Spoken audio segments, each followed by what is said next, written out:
Quebec, Canada, fighting Troy the Destroyer Dorsey, 12 rounds for the World Super Lightweight Championship. What are you going to do now as far as kickboxing? First, I want to thank God. Say hello to my wife, Shelly and Kendra. Happy birthday, Shane.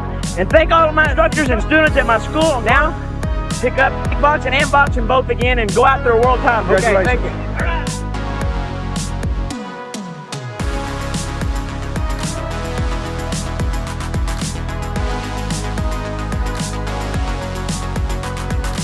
The winner and still Hurricane World Super Lightweight Champion of the world, Troy the Destroyer Dorsey!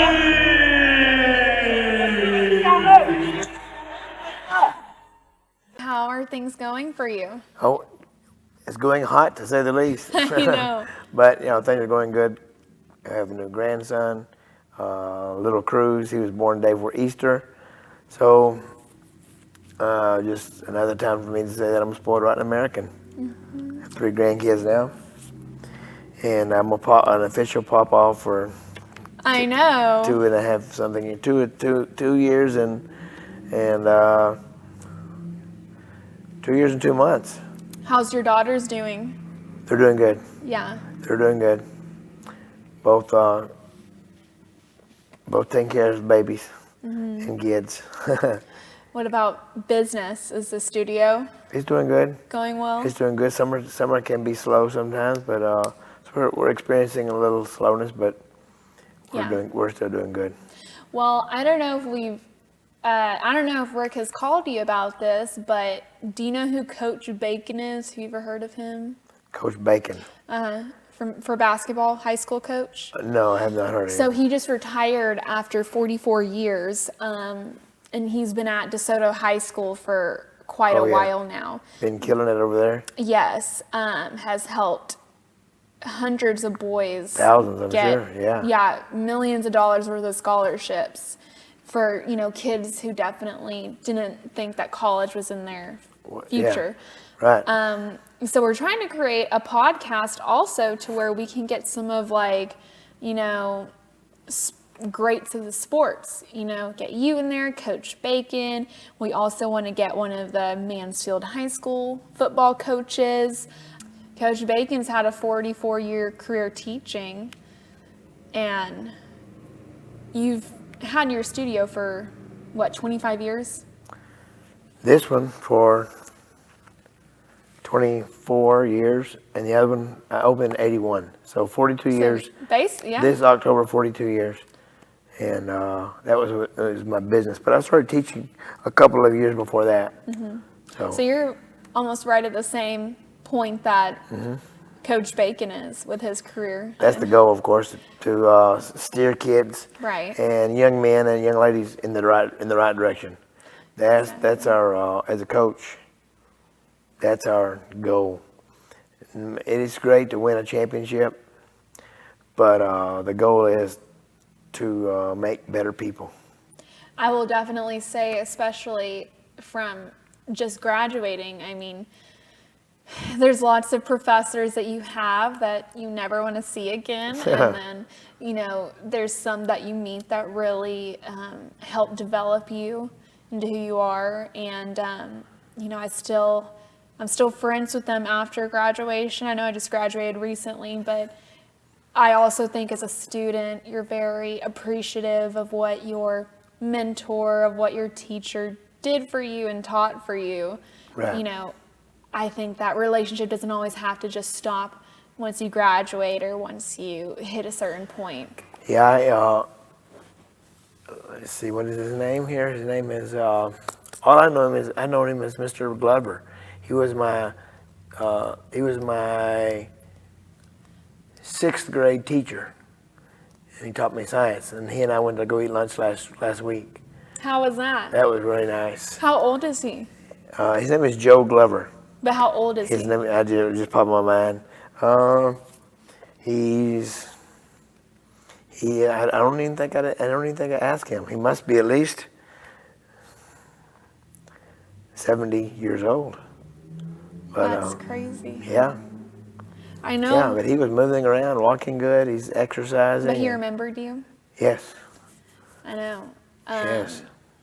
I think maybe the names start to blur up and everything with their students and teachers and things like that. But I think you always remember that person, especially if they were a special student or special or special teacher. Exactly. Yeah. Yes, ma'am. And that's what matters, you know.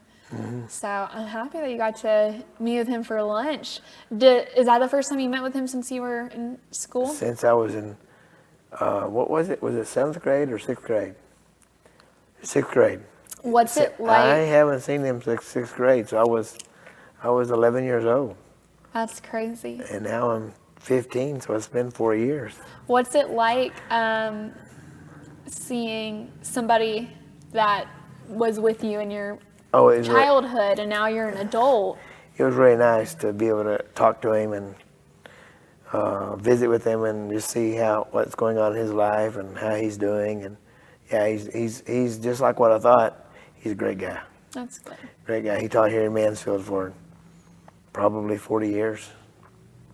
That's crazy. I don't know exactly how long, but I know it was a long career. It was, yes. So yeah, I hope to be, you know, in contact with my teachers for a long time. It's mainly, I will say I'm connected with my 3rd grade teacher and 4th grade teacher on social media. Oh, wow. And then I'm still friends with a couple of my college professors. But yeah, I know. Time can get away with us. You know, it's just like, oh, I want to stay in touch with them, and then you look up, it's been a year you hadn't spoke with them. I literally can't believe college went by in 4 years just ridiculously fast. Oh, yeah. Being out of school now, I don't know. It's just, you know, normal life. Am I really out of school? Huh? You're wondering, am I really out of school? Is it over? You know, I will say I got my official, because I don't know if you knew this, when you walk the stage, they give you a fake diploma. Like, it's a fake piece of paper. Oh, yeah. And then they mail you your actual diploma. So I finally got it in the mail yesterday. Oh, congratulations. So thank you. So that was nice. Oh, yeah. But yeah, time like that just goes by so fast. And you'll look up and I'll go, oh, wow. I haven't been to college. I graduated 4 years ago. I know. It goes so fast. I know. So yeah. The Bible says that this time on earth is but a vapor, or some translations say, but a mist. So, and then you're in elementary school, and then you're in junior, and then you're in high school and college, and all of a sudden. Well, talking about that, what do you think about everything that happened with that submarine? How everyone died? I don't know much about it. You don't? No, I don't know much about it. Do you want me to tell you a little bit about it? Go ahead. So, what do you know about it? I just heard that the submarine didn't come up. Okay, so do you know it goes to the Titanic? Say it again? It goes down to the Titanic ship. Oh, they were down there to that? Yeah, so that's what the submarine... They were exploring, I guess. Yeah, so the company's called Ocean Gate, and it's $250,000 per ticket. Seriously, that's how much it costs per ticket to go on that submarine. Let's see if I get me a ticket real quick. I know, right? And typically it's 2 people who work on the crew, and then 3 guests go on that submarine. It's extremely tiny, and it takes them all the way down to see the Titanic ship that's at the bottom of the seafloor. How many hundreds of feet is that?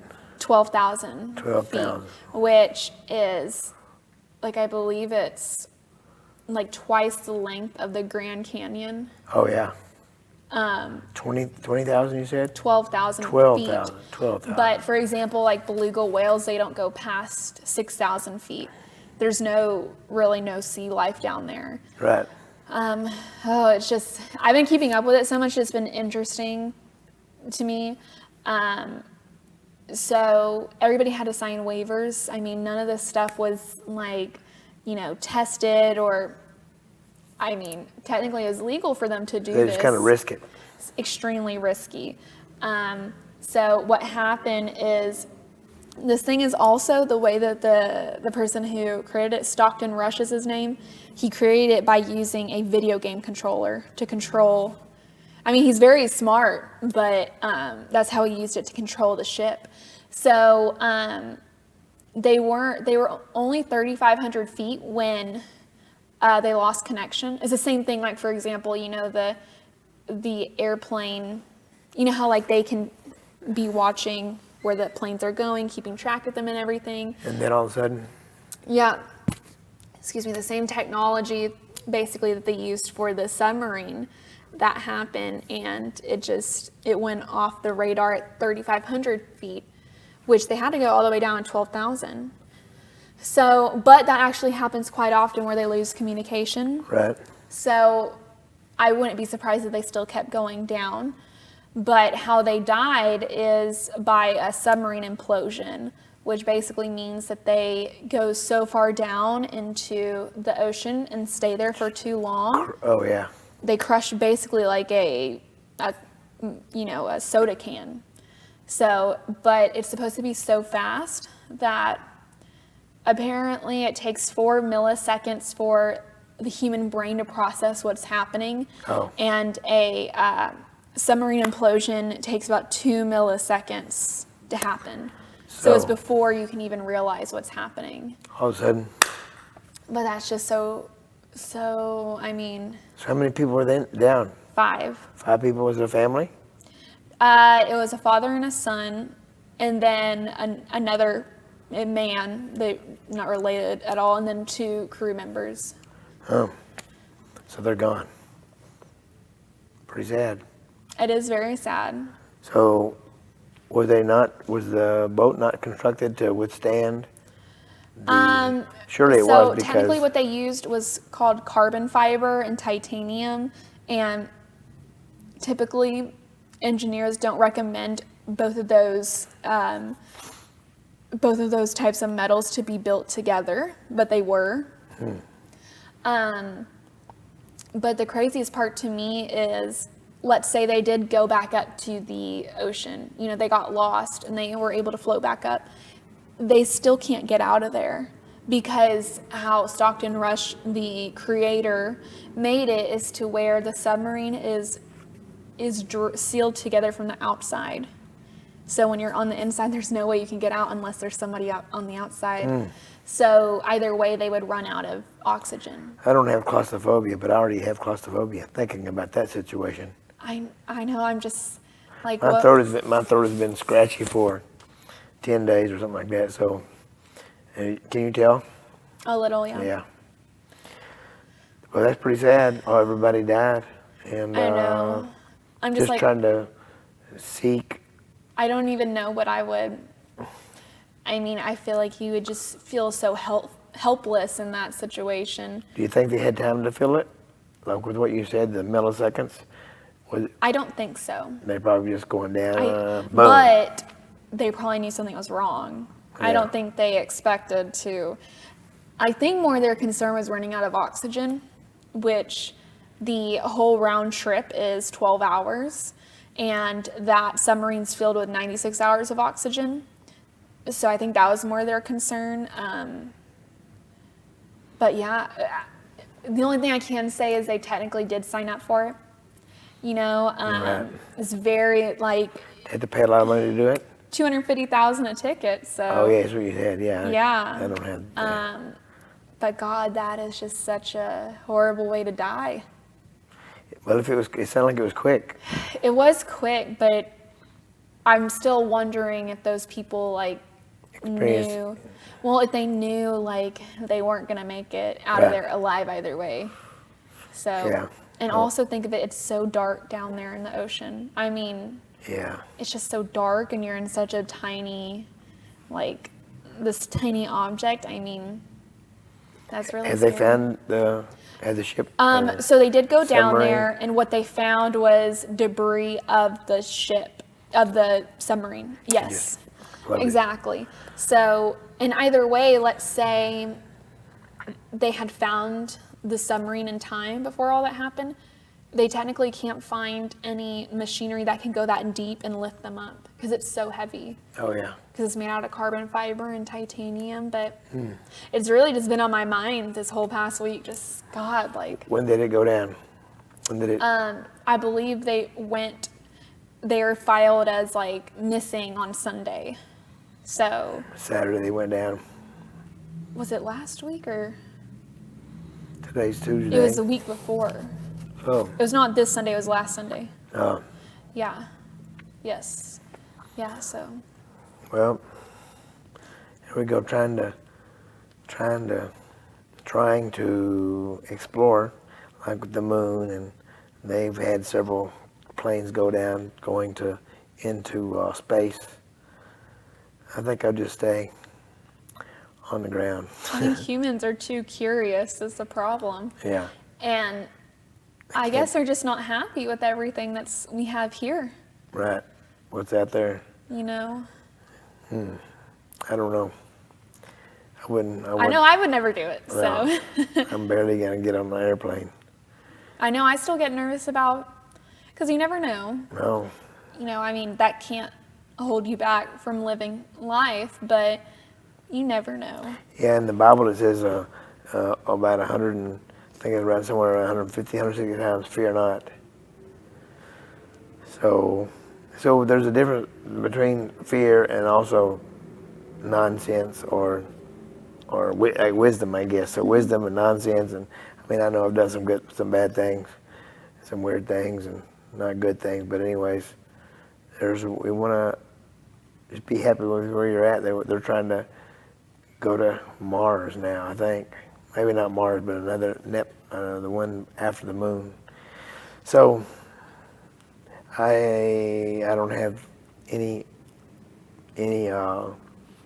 want to go. Well, like, I even think it's so cruel, like, for them to send animals up into space, like they have testing things out, and like, that's horrible. Yeah. And usually they don't make it back. Right. So, but yeah, I try not to be fearful. I try not to believe in things that I know aren't real. Like, especially, do you believe in ghosts? Like, No. I don't believe in ghosts. No. And I try to, although what I will say, I feel like it's natural for the human mind to not play tricks on itself, but to fall into that fear naturally, you know, but I don't believe in it, nor do I try and mess with anything like that. No. Yeah, the evil spirits, they're around, but I'm not sure. Now, do you believe in, after someone dies, somehow they're still with you? Do you think people are still with you after they die? The Bible says, absent from the body and present with the Lord. I choose to believe that. So you're going to be absent. So you die immediately when you die. You're going to be in front of the Lord. Or and then that's not. judgment. That's judgment. Well, yeah. Yeah. So then it's either away from me, I never knew you, you man of iniquity, or say, come enter the gates of heaven. Well, go ahead. Something like that. That's what it says in the Bible. I just quoted some scripture. Well, my mom's big thing is she's not really big about visiting grave sites after someone's been buried. Right. Just as far as for her personally, her going to that grave site does not make her feel closer that she's with that person when she does that. Right. I know a lot of people do feel closer. They're right. And I understand that, you know. My mom's actually a very big advocate that she would like to be cremated. Oh, yeah. I know some people don't like that. Right. Her main thing is because of money and things like that, because of how expensive a funeral is unbelievably expensive. I mean, it is. My gosh. I mean, it is. That's a good business to go into. Yeah. That's the bad part. But I'm not interested in going into that kind of business. But it is expensive to do those things. I know death is scary. Like, one thing I'll say is, like, it's so weird seeing my grandparents, because they're which I notice this for a lot of older people, they're very comfortable talking about death, like of themselves dying. Right. compared to, of course, I know I'm going to die at some point. It's just, and I guess truthfully it's because they are closer to it, that they're just so comfortable talking about when they die. They know they got Jesus, right? They are, yes. So that's our comfort, where our comfort comes from there, is knowing that we'll be there with him. Believe on the Lord and you'll be saved. My mom had a friend of hers that she worked with for 13 years, Fernando, and he was 67 years old. And about 2 weeks ago, he had a stroke and was in a coma. And the wife had to make a decision to finally, take him off the machines, because he was, what you call that, there was nothing really going on. Right. And it's just so crazy to see somebody completely healthy, and Next day. It's just like that. Yeah. So, yeah, death is scary, but I don't let that stop me from living my life. We're all gonna die at some point, right. I hope to not die a painful death. I know. I don't want to die of cancer or some kind of disease where you're just live for 2 or 3 or 4 or 5, 10 years. Well, for example, but I don't get to pick. I know. He picks. Well, when COVID was first happening, how some people had to die in the hospitals alone. Oh yeah. Without their families. Right. That's just so sad. Yeah, one of my friends did. One of my friends did, and he used to sit right around in this area here. His name was Larry Green. He came to the Bible. We had a Bible study at the school here. And actually, we were set back there. That's where the seating area was. And I kind of have it similar to the way we had it. The walls and the wall. And then on the other side of that wall we had a Bible study. 7 o'clock in the morning. 7 in the morning? I opened the school in June. Don Ellis taught the Bible study started teaching it in July, and he taught it until Mr. Larkin purchased the building, and now they're doing it somewhere else. Well, I would love to ask your advice, Troy, on how, even though you are a wonderful person, you've probably never had to deal with this very often, how do you deal with not meeting people's expectations? People that may be your boss or, higher authority than you. What about them? How do you deal with not meeting their expectations? Just have to deal with it. You have to say, well, that's the best that I did. I know I've said some things before that I didn't mean to say or that I shouldn't have said. So sometimes it's because of the thing that I said or the thing that I did. So we all mess up, but just do the best you can do at all times, no matter whether you're trying to please your mom or your dad or your grandpa, whoever it is. Just always keep in mind, do your very best. I'll be honest, it's work.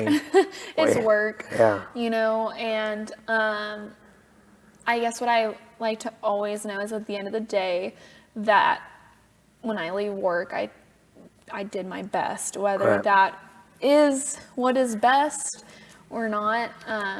Sometimes in a while I thought, what did I do that for? I know. What did I say that for? Because we're humans, we mess up. My main thing is just, I feel like I'm constantly walking under a cloud of stress with work. I love what I do. I really do, but I'm constantly under stress about it. Yeah. So the Bible says, cast all your cares on me because I care for you. He said, another way to say it, not another way to say it, but other translations, it says, cast all your troubles on me because I care for you. Jesus said that. Give him all your troubles. So, I don't want to scare you, but our stress is the #1 killer in the country. I know. Because when you're stressed, then you can get sick. So, start doing some exercise. Start off real slow, like 3 hours of running every day. I'm joking. I was like, are you being serious? I was like, what's it like when you speed it up then? No, start off 15, 20 minutes of exercise and do it 3-4 days a week.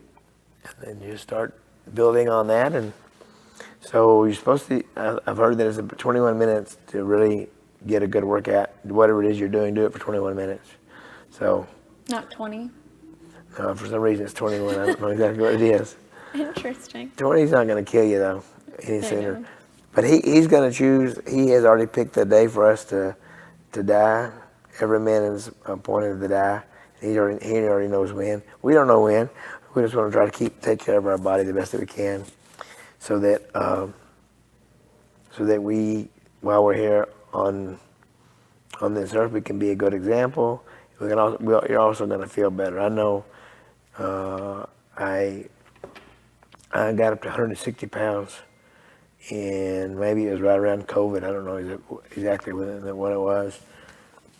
A couple, 2 or 3 years ago, but now I weigh 147. And this morning I weighed 148, but I'm going to stay away 147. That's okay. It's water weight. 148.5.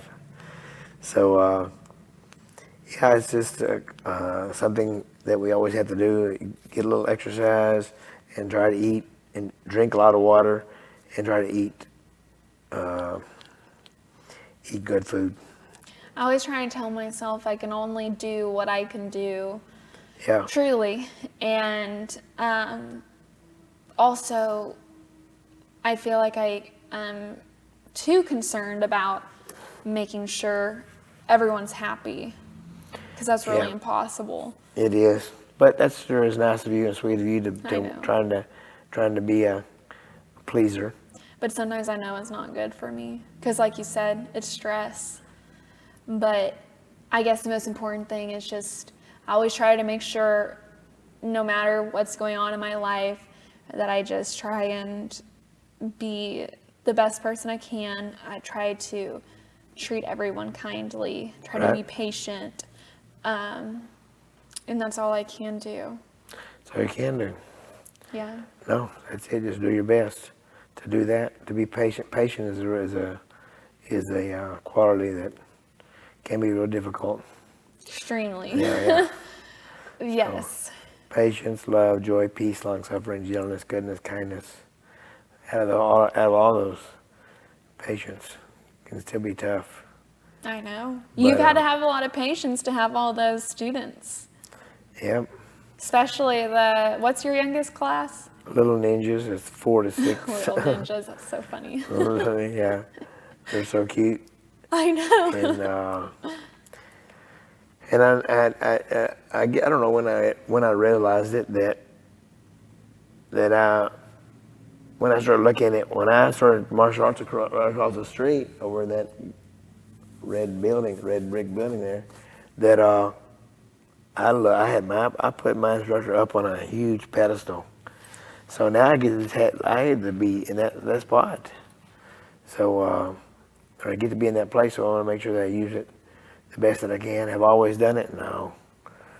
I'm not always the best instructor. It takes patience, like you said, but you try to have fun with it. They have fun. If I have fun, they have fun usually. So you can't be the teacher that walk around with a stick, pop them on the bottom if they're not doing it. I mean, of course, you can't do that. Either way, like legally. Legally, you can't. There's sometimes you feel like there are some kids that need a little bit of that, but no, you can't do that. So it's just your patience gets tested, and I've got one little man that he didn't want to talk to me. He didn't want to look at me for some reason. I don't know. From the beginning, he didn't. Something. I don't know that I did anything, but he was just like against me. Didn't want me to talk to him or anything. But now, it's all good. I can talk to him, and he'll answer me. Used to his dad would say, "Answer him." Answer Mr. Dorsey. So, but now it's better. is better, and it's a lot better. Yeah, he'll talk to me, and I don't know, some kids. He wasn't sure about you at first. Maybe He's like, I don't know if I can trust him. Right. Yeah.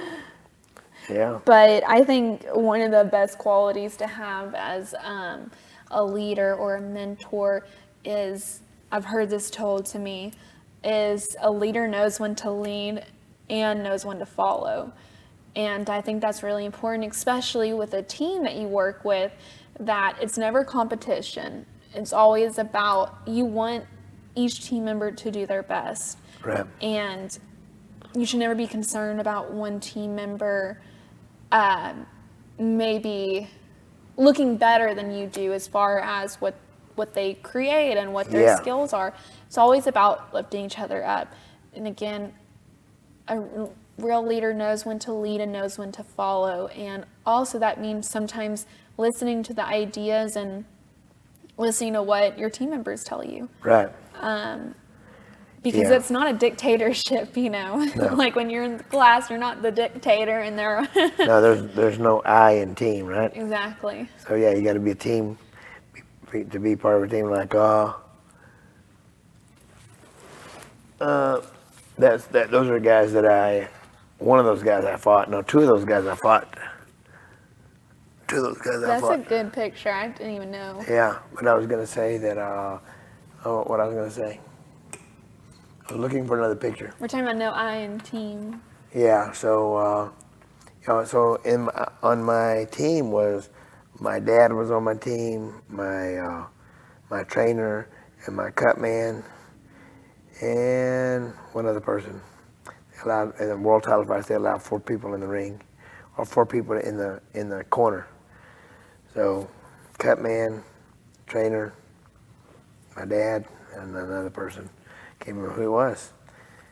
I have to remember that next time. But yeah, it took a team. So if I would have had to just get my own water and every round go to the corner with nobody there, it would have been more difficult. And then if I would have had to train myself, so my trainer never trained me, I would have never reached Right. I would have never won world titles. I had to have trainers, had to have help. So we have to, and there are people that God puts in your life to help you do certain things that you're not quite as good. When I say you, I'm talking about anybody. All of us, we can't do everything exactly right, so I can't do anything exactly right. But I had set the goal to become a kickboxing champion, and so I had great leaders, great people to help me get to that title. And then the next time for the next title, I just had to keep getting help. And if they wouldn't have been there for me, then I wouldn't have won the world title. It takes a village.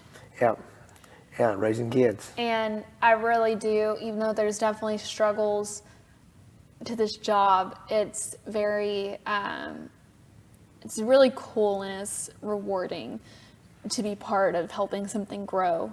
You know, I wasn't here at the very, very beginning of everything, but, you know, I feel like I've seen this place, you know, when we were just in that small, what used to be an office studio. Yeah. So this is our first time recording in here. I think it is. I think we did one time. We did it for the parade. Right. This is our first, our usual. For the whole podcast. And I apologize, I've been so MIA. I've been crazy busy. So busy, yeah. Yeah, which I know you're busy too, so, yeah. But I'd like to get back more involved with this. So. No apology needed, but thank you very much. Of course. Yeah. But all right, we're going to check out now? Yeah, we're checking out. Yeah, so. Well, I hope if you listen to this today, I hope you got something out of it. Hope you always push forward, keep your eyes on Jesus, and he's the glue that's held my marriage together, and give it to him. And I know at times I just knew I was right. I can't be fighting for being right and do things in my relationship with my wife or my kids or my friends that I'm always right. It's just not possible. So we have to give in, and we have to realize that we're not all who we think we are sometimes. But be patient and be loving. Those two things are so good. To focus on patience and love. That'll make everything all okay. You maybe won't feel okay, but still, you're going to feel a lot better if you keep putting all this pressure on you. Don't let the pressure build up and push you down.